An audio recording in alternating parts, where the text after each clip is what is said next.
ఈ అంగస్తంభన సమస్య రావటానికి సివియర్ ఆర్టీరియల్ ఇన్సఫిషియన్సీ అంటారు. ఇది చాలా ట్రీట్మెంట్‌కి కష్టమైన ఎటువంటి మెడిసిన్స్ వాడుకుంటున్నా కూడా ఎరెక్షన్స్ రాక సెక్షువల్‌గా ఇబ్బంది పడే వాళ్ళలో ఎక్కువ మందిలో ఉండే సమస్య ఏమిటి అనంటే ఈ సివియర్ ఆర్టీరియల్ ఇన్సఫిషియన్సీ. సో, అసలు ఎవరిలో ఈ అంగస్తంభన సమస్య ఇంత ఎక్కువగా ఉంటది అండ్ ఈ సివియర్ ఆర్టీరియల్ ఇన్సఫిషియన్సీ అనే ఒక ప్రాబ్లమ్ వల్ల ఈ అంగస్తంభన సమస్య రావటానికి గల కారణాలేమిటి అండ్ దానికున్న ట్రీట్మెంట్ ఆప్షన్స్ ఏమిటి అనేది ఈ వీడియోలో నేను డీటెయిల్డ్‌గా చెప్తాను. నా పేరు doctor Kranti Kumar Reddy, consultant andrologist, Jai andrology and men's health.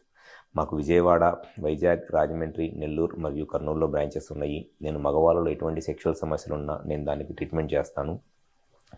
ముందుగా సివియర్ ఆర్టీరియల్ ఇన్సఫిషియన్సీ అంటే ఎవరిలో అయితే అంగానికి సంబంధించిన పెనైల్ ఆర్టరీస్ ఉంటాయి, క్యావర్నోజల్ ఆర్టరీస్ అంటారు, లేకపోతే పెనైల్ ఆర్టరీస్ ఉంటాయి.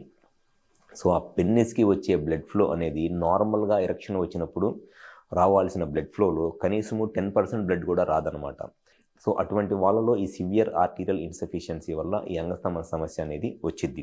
ఈ అంగస్తంభన సమస్య రావడానికి గల కారణాలు ఏమిటి అనంటే పుట్టుకతోనే రక్తనాళాలు ఇబ్బంది ఉంటే అటువంటి వాళ్ళలో అసలు వాళ్ళకి ఏ ఏజ్లో కూడా ఎరెక్షన్స్ రాదు. అట్లానే ఏదైనా యాక్సిడెంట్ అయ్యి దానివల్ల ఈ ఆర్టీరియల్ ఇన్సఫిషియన్సీ వచ్చిందనుకోండి, యాక్సిడెంట్ అయిన తర్వాత నుంచి ఎరెక్షన్ రాదు, దానికి ముందు బాగానే ఉంటుంది. అలా కాకుండా షుగరు, బీపీ వల్ల, స్మోకింగ్ వల్ల ఈ బ్లడ్ వెజల్స్ నేరో అయిపోతున్నాయి అనుకోండి, ఆ షుగరు, బీపీ రాకముందు బాగానే ఉంటుంది ఎరెక్షన్. వన్స్ ఆ షుగరు, బీపీ వచ్చి అది కంట్రోల్లో లేనప్పుడు ఈ ఆర్టీరియల్ ఇన్సఫిషియన్సీ అనేది డెవలప్ అయ్యి పెన్నిస్కి బ్లడ్ ఫ్లో రాదు. సో ఈ ఆర్టీరియల్ ఇన్సఫిషియన్సీ వల్ల మీకు ఎరెక్షన్ రావట్లేదా అంటే పెన్నిస్కి అసలు పూర్తిగా రక్త సరఫరా 40 సెంటీమీటర్లు పర్ సెకండ్ రావాల్సిన స్పీడ్తో రావాల్సిన బ్లడ్ మరి 5-10 సెంటీమీటర్ల స్పీడ్తోనే బ్లడ్ వస్తుంది అనేది మీరు ఎట్లా తెలుసుకోవాలి అని అనుకుంటే, ఎయిదర్ అసలు ఎంత ఫోర్ ప్లే చేసినా, పార్ట్నర్ సైడ్ నుంచి ఎంత స్టిమ్యులేట్ చేసినా అసలు ఏమాత్రము పెన్నిస్ సైజు కూడా పెరగకపోవటము, పెరిగినా సరే జస్ట్ 1 సెంటీమీటర్ సైజు పెరగటము, లేదు అని అంటే నార్మల్గా ఉన్నప్పుడు పెన్నిస్ సైజ్ అనేది పూర్తిగా ష్రింక్ అయిపోయి చాలా చిన్నగా అయిపోవటం, ఇది వాళ్ళలో కామన్గా కనపడే లక్షణాలు అనమాట. సో ఎవరైతే సెక్షువల్గా ఈ ఆర్టీరియల్ ఇన్సఫిషియన్సీతో బాధపడుతున్నారో అటువంటి పేషెంట్స్లో ఉన్న బెస్ట్ అండ్ పర్మనెంట్ సొల్యూషను ఎంత తొందరగా పెనైల్ ఇంప్లాంట్ సర్జరీ చేయించుకుంటే అంత మంచిది.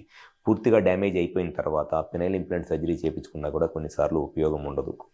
సో సెక్షువల్గా ఎవరైతే ఈ ప్రాబ్లంతో బాధపడతా ఎంత ప్రయత్నించినా సెక్స్ చేయలేక, పెన్నిస్ సైజు కొంచెం కూడా పెరక్క, ఈ షుగరు, బీపీ ఉండి, స్మోకింగ్ లాంటి అలవాట్లు ఉండి సెక్షువల్గా ఇబ్బంది పడుతున్నారు, ఒకసారి వచ్చి మా హాస్పిటల్లో కన్సల్ట్ అవ్వండి.